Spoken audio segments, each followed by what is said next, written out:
is the 8th generation Honda Accord, and this specifically is a 2008 Honda Accord Coupe. So essentially that means that this is the first year of the 8th generation Honda Accord. Now, I know what you might be thinking. It's a Honda Accord, how exciting could it be? Probably just another average car from an average car company for average people just looking to get around. Well, I'm here to tell you otherwise. This is a very good car, especially when it was new, but even more so as a used car. If you are in the used car market, you're looking for a car that is a good get-around vehicle, a car that's practical, a car that's not going to cost you a lot to maintain, a lot to insure, but at the same time, you're looking for something that has some sporty characteristics to it, as well as some nice looks, look no further. So why don't we dive right into it and see what the Honda Accord is all about.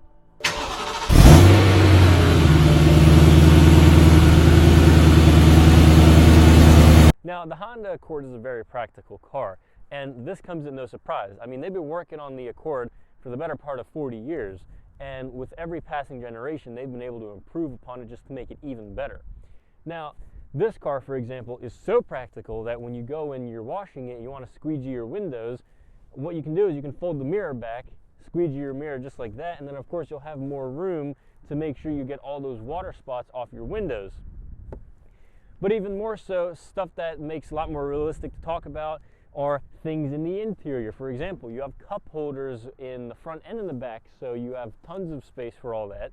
The rear seats do fold back, so that's a nice attribute of the car as well. Now, as far as practicality, it is a 2+2 car, so you get 2 passengers in the front and 2 passengers in the back. The Accord Coupe is a very good car. Apart from the mirrors being able to fold backwards in case you are parking in the city and somebody hits you, or just to make it easier to clean, if we continue on the theme of practicality, that carries on into the interior of the car. So you'll be able to see that everything has a nice arrangement here. The center stack, center console, everything is very easily accessible. Everything makes sense where you want it to be. You do have 2 cup holders right here in the center, which makes it nice. But even more so, you have 2 additional cup holders back here for your rear passengers, or even if it's just you driving the car, cup holders is always a nice thing. Now, as far as the back seat of the Accord Coupe goes, it's really not too bad, as I shall demonstrate.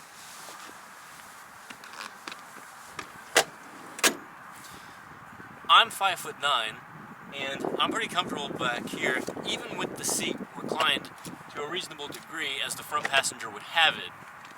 So, I got a few inches of headroom for a guy that's 5'9". There's plenty of room here for another passenger that's also about my height or so. And honestly, it doesn't get more practical than this for a coupe. Now, the styling of the 8th generation Honda Accord Coupe is nice to the point that certain styling elements are integrated into newer Hondas today, even after a decade, and even some Acuras as well. So, if it's one thing Honda did right with this car, especially it's the styling, which I'm actually a big fan of, especially from the front angle where it has that nice aggressive look. Good job, Honda. So let's talk about the interior for a second. The 8th generation Honda Accord has grown slightly ever since its 7th generation, and basically that equates to having more breathing room here on the inside. But even more so, that's due to the fact that the car has grown a little bit, slightly longer, slightly wider. So with that, you get more room on the inside. That's no surprise. So as far as power plant options go with the 8th generation Accord, you have the 4-cylinder 170 horsepower base model engine, which is found in the absolute base model cars, specifically the Honda Accord sedan. And then that puts out about 177 horsepower, but then if you get a slightly higher trim, EX, still the 4-cylinder model, basically you're getting about 190 horsepower, which pushes out about 160 pound-feet of torque. So for a 4-cylinder car, it's really not too bad, especially when the car only weighs about 3,200 pounds. And what's optional is the V6. Now the V6 puts out about 270 horsepower, and that does about 250 pound-feet of torque.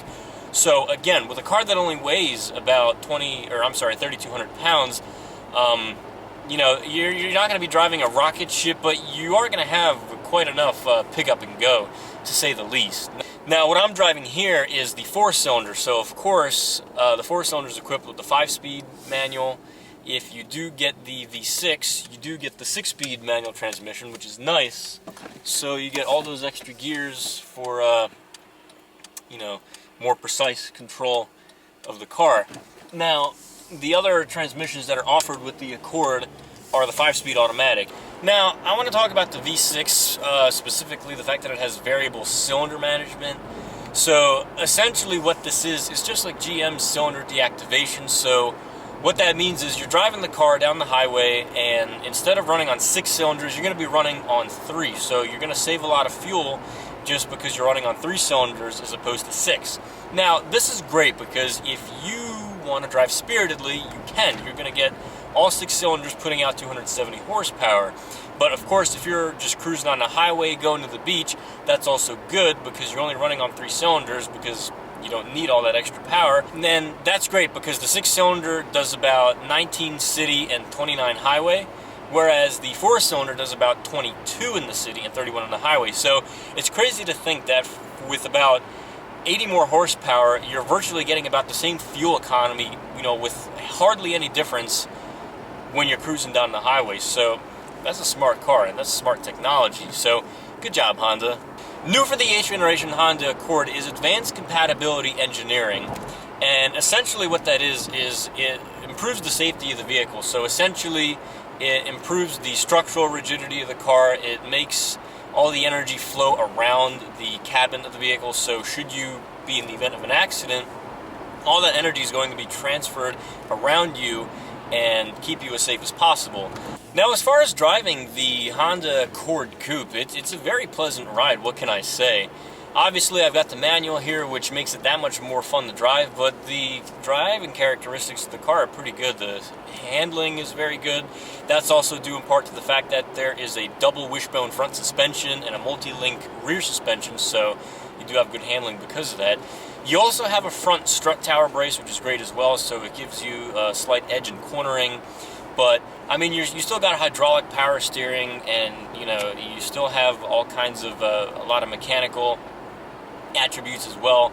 So the car is really not that disappointing to drive, if I'm honest. Now, it's not going to be a BMW, it's not going to be a Mazda Miata, but that's okay because, again, this is an all-around car. It specializes in being good at a lot of things, and sometimes that can be a downfall, but in this case it's actually good because it shows that you get a car and you're looking to go to and from work with, but of course, if you're a car enthusiast, you can get a car that checks off some of the boxes for pleasant driving if you want.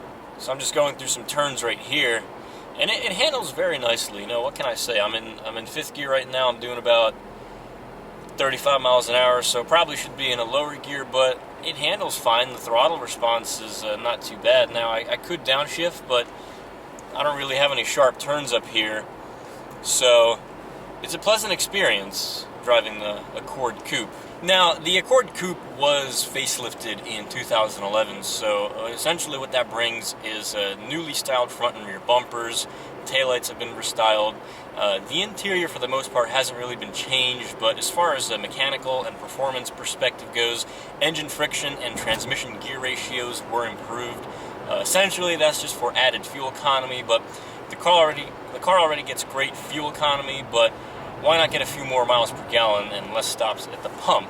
Now, optional on the Accord Coupe is a 270-watt sound system, and if you are an audiophile like myself, you love your music, you're going to love this because you can crank the volume all the way up to 40, and I got Bluetooth in this car, and the audio is so great that you don't hear any kind of burbling, any kind of hazing, or otherwise audio just getting muffled because the speakers or the amplifier can't handle it. So I think you're going to be pretty impressed should you be in the market for an Accord Coupe 8th generation.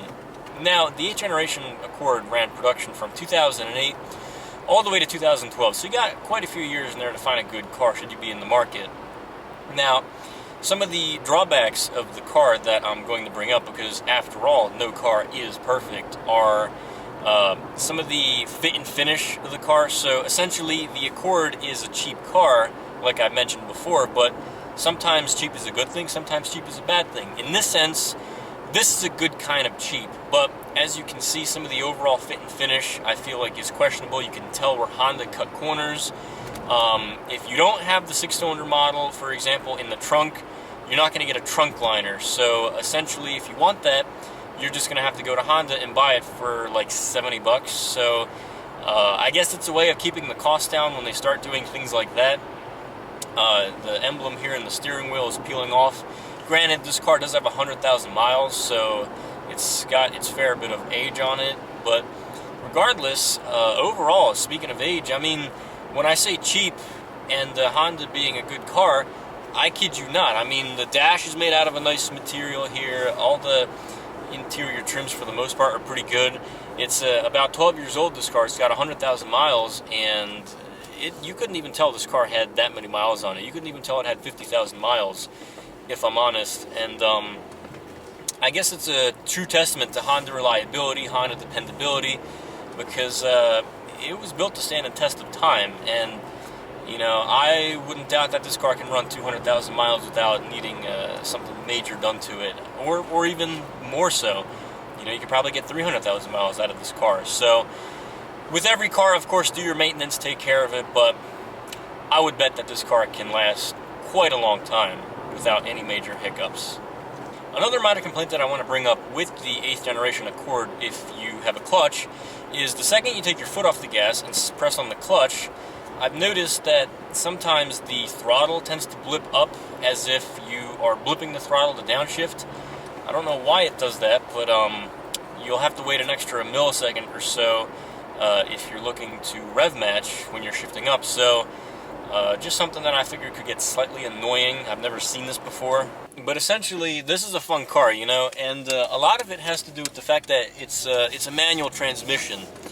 Now, the thing about manual is 97% of cars sold in the U.S. nowadays, and even just cars in general that are on the road, they're automatic. So driving a manual car is definitely a dying art. Now, manual transmissions makes a car so much fun, and the Accord Coupe, for example, in this case, the fact that this is a manual car, it makes you feel really connected. You have a lot of control of the car, and you feel like you're unified with the car, and that there's a direct linkage between you and the road. So you can take any car, essentially, any piece of crap, beat up, hoopty, whatever it is, and throw a manual gearbox in it, and it just makes it that much more fun to drive. I once drove a Subaru WRX, which was misfiring. It didn't have any brakes, and it had a bunch of other problems, and the fact that it was a manual transmission that I drove to Philly and back for about 70 miles, like a round trip, because I did have some errands to run with it. I was doing a friend a favor. What can I say? It was a fun car. So you can take any car, any boring car, if it is at the end of the day boring, or even a high-performance car, throw in a manual gearbox, and it just makes the ride that much more enjoyable. So the Accord Coupe has good throttle response, good handling characteristics. You feel like you're in control of the car at all times, which is great. On the highway, it has a nice smooth ride. Another thing I want to highlight about the Accord in a negative respect is the fact that when you're driving on the highway, you do get quite a bit of wind noise. So if you're doing about 60, 70 miles an hour, you're going to hear quite a lot of wind noise here in the interior. So if you're trying to have a conversation, you might have to raise your voice up a little bit, or if you're going to be on the phone, through Bluetooth, of course, hands-free, you might have to speak a little louder, so just something you want to keep in mind. Because after all, the Accord is a budget car. These Accord Coupes also come with quite a lot of options as well, depending on the trim level. So the EXL trims, for example, have leather upholstery. You get Bluetooth. You can even get optional navigation. This car, for example, has a 6 CD changer. So I guess at the time, CDs were being phased out. But yeah, I mean, you get a car that's like a 2010 or 11 that has integrated Bluetooth, and you're getting a car which is not going to break the bank, and it's got still quite a lot of modern technologies in it, like heated seats. You know, so don't think that because you're getting a used car, secondhand car, that you're skimping out on a lot of modern tech. And if anything, a car that's slightly older, like this Accord, is going to be a little easier to work on as opposed to some of the newer cars if you like to do your own work, or even if you're just going to take it to the dealer or your mechanic to have them do work on. A lot of things under the hood are pretty accessible, so a job that should only take like half an hour or an hour should only take an hour or so, as opposed to some of these newer cars where the engine compartments are so crammed that it's impossible to work on. So it's a good car in that respect too. Well guys, that is my review on the 8th generation Honda Accord Coupe. I hope that you guys enjoyed this video. If you did, please give it a big thumbs up. Please comment, rate, and subscribe. Stay tuned, I got more content coming at you. Thank you very much and take care.